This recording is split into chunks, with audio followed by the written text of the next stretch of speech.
사도신경으로 우리의 신앙을 하나님 앞에 고백합니다.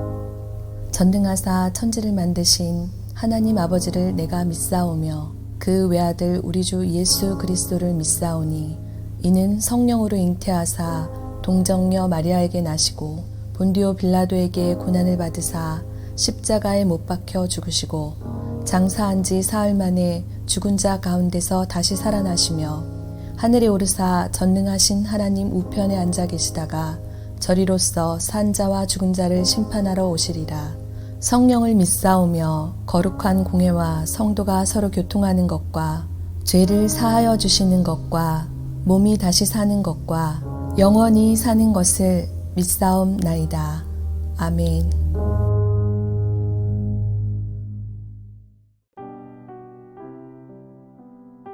오늘의 말씀 데살로니가 후서 1장 1절에서 12절 말씀입니다. 바울과 실루아노와 디모데는 하나님 우리 아버지와 주 예수 그리스도 안에 있는 데살로니가인의 교회에 편지하노니 하나님 아버지와 주 예수 그리스도로부터 은혜와 평강이 너희에게 있을지어다. 형제들아, 우리가 너희를 위하여 항상 하나님께 감사할지니 이것이 당연함은 너희의 믿음이 더욱 자라고 너희가 다 각기 서로 사랑함이 풍성함이니 그러므로 너희가 견디고 있는 모든 박해와 환난 중에서 너희 인내와 믿음으로 말미암아 하나님의 여러 교회에서 우리가 친히 자랑하노라. 이는 하나님의 공의로운 심판의 표요 너희로 하여금 하나님의 나라에 합당한 자로 여김을 받게 하려 함이니 그 나라를 위하여 너희가 또한 고난을 받느니라. 너희로 환난을 받게 하는 자들에게는 환난으로 갚으시고 환난을 받는 너희에게는 우리와 함께 안식으로 갚으시는 것이 하나님의 공이시니 주 예수께서 자기의 능력의 천사들과 함께 하늘로부터 불꽃 가운데에 나타나실 때에 하나님을 모르는 자들과 우리 주 예수의 복음에 복종하지 않는 자들에게 형벌을 내리시리니 이런 자들은 주의 얼굴과 그의 힘의 영광을 떠나 영원한 멸망의 형벌을 받으리로다. 그 날에 그가 강림하사 그의 성도들에게서 영광을 받으시고 모든 믿는 자들에게서 놀랍게 여김을 얻으시리니 이는 우리의 증거가 너희에게 믿어졌음이라. 이러므로 우리도 항상 너희를 위하여 기도함은 우리 하나님이 너희를 그 부르심에 합당한 자로 여기시고 모든 선을 기뻐함과 믿음의 역사를 능력으로 이루게 하시고 우리 하나님과 주 예수 그리스도의 은혜대로 우리 주 예수의 이름이 너희 가운데에서 영광을 받으시고 너희도 그 안에서 영광을 받게 하려 함이라. 오늘부터 나눌 데살로니가 후서는 데살로니가 전서가 쓰여진 후 얼마 지나지 않아 보내집니다. 사도 바울은 데살로니가에 약 3주간 머물며 데살로니가 성도들에게 복음을 전했고 비교적 짧은 시간이었지만 양질의 신앙교육을 시켰습니다. 하지만 바울은 시기하고 방해하는 세력 탓에 급히 그곳을 떠나야만 했습니다. 짧은 시간 동안 그들을 온전히 가르치기에 부족했기 때문에 바울은 그들에 대한 걱정의 마음이 들었고 그가 자기 자신 대신 보낸 디모데를 통해 그들의 소식을 듣고서 그들의 질문들에 대한 대답과 시간이 없어 부족했던 자신의 가르침에 더해 데살로니가 성도들을 지도하는 내용이 바로 데살로니가 전서의 내용입니다. 데살로니가 전서를 쓴 지 채 1년이 되지 않아 바울은 데살로니가 성도들의 이야기를 듣게 됩니다.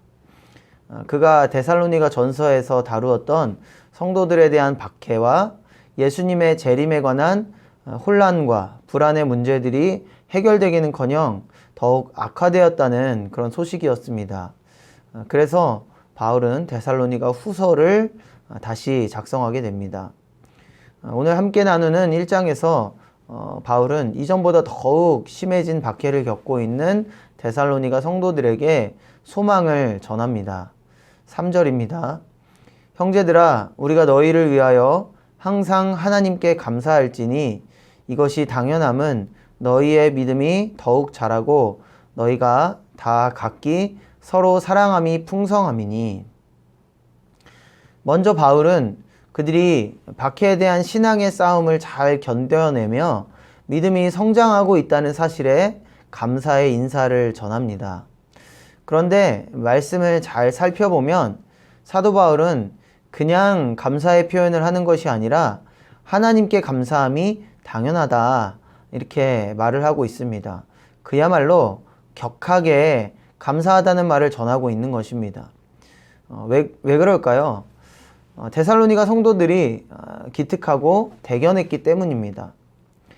사실 사도 바울이 아무리 그들에게 복음과 하나님의 계명을 잘 가르치고 또 그들이 잘 배웠다고 할지라도 3주라는 시간은 정말 터무니없이 부족한 시간입니다.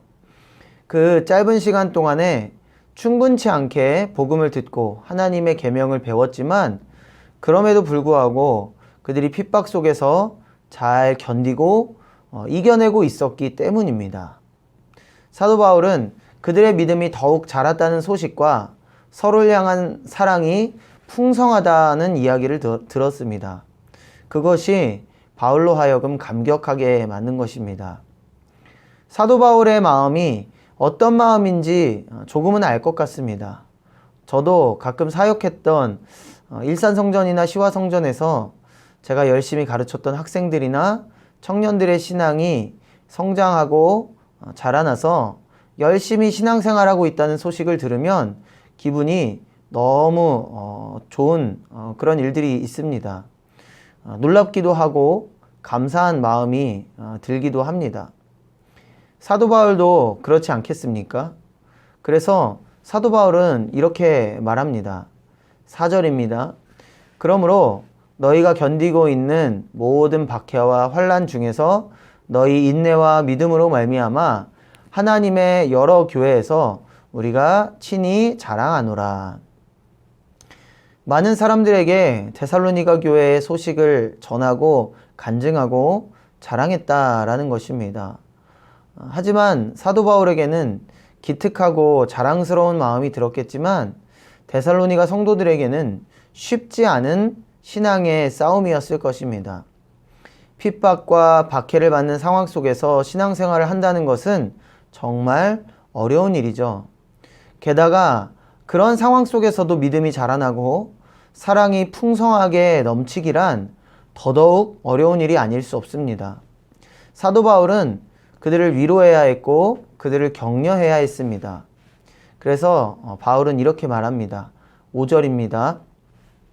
이는 하나님의 공의로운 심판의 표요 너희로 하여금 하나님의 나라에 합당한 자로 여김을 받게 하려 함이니 그 나라를 위하여 너희가 또한 고난을 받느니라. 너희가 지금 당하는 고난은 하나님 나라에 합당한 자로 여김을 받게 하기 위함이다. 즉 하나님의 나라를 위해 데살로니가 교회 성도들이 받고 있는 이 고난은 정말 하나님의 나라를 위한 것이다 라는 거죠. 그들이 당하고 있는 고난의 의미와 거룩성에 대해 가르쳐주고 있습니다. 또한 6절에서 하나님께서 그들에게 환난을 주는 자들에게는 환난으로 갚아주실 것이라고 하면서 8절과 9절에서 이렇게 말합니다. 8절과 9절입니다. 하나님을 모르는 자들과 우리 주 예수의 복음에 복종하지 않는 자들에게 형벌을 내리시리니 이런 자들은 주의 얼굴과 그의 힘의 영광을 떠나 영원한 멸망의 형벌을 받으리로다. 데살로니가 성도들을 박해했던 그들에게는 반드시 하나님의 형벌이 임하게 될 것이다. 이렇게 말을 합니다. 그리고 반대로 환난을 이겨낸 데살로니가 성도들은 공의의 하나님께서 안식으로 갚아주실 것이라고 바울은 말합니다. 7절입니다. 환난을 받는 너희에게는 우리와 함께 안식으로 갚으시는 것이 하나님의 공의시니. 하나님은 자신의 이름을 위해 환난을 당한 자에게는 반드시 공의로 갚아주시는 분이십니다. 사도 바울은 1장의 마지막 부분에서 데살로니가 교인들을 위한 기도로 마무리를 합니다. 11절과 12절입니다. 이러므로 우리도 항상 너희를 위하여 기도함은 우리 하나님이 너희를 그 부르심에 합당한 자로 여기시고 모든 선을 기뻐함과 믿음의 역사를 능력으로 이루게 하시고 우리 하나님과 주 예수 그리스도의 은혜대로 우리 주 예수의 이름이 너희 가운데서 영광을 받으시고 너희도 그 안에서 영광을 받게 하려 함이라. 사도 바울은 그들이 하나님의 부르심에 합당한 자가 되어 하나님의 선하신 뜻을 이루게 하시기를, 그리고 하나님의 이름이 그들로 인해 영광 받으시기를 기도합니다. 여러분, 고난을 당한다는 것, 그리고 고난을 이겨낸다는 것, 그것은 참으로 힘든 일입니다. 하지만 그 고난이 헛된 고난이 아니라 의미 있는 고난이라면 우리는 견뎌낼 수 있습니다. 또한 그 고난을 견뎌내면 반드시 보상이 뒤따르게 되어 있습니다.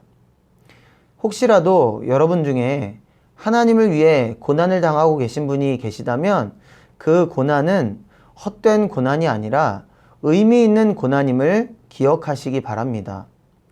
여러분의 고난을 통해 하나님의 선하신 뜻이 이루어지고 하나님의 이름이 영광받게 되실 것이기 때문입니다.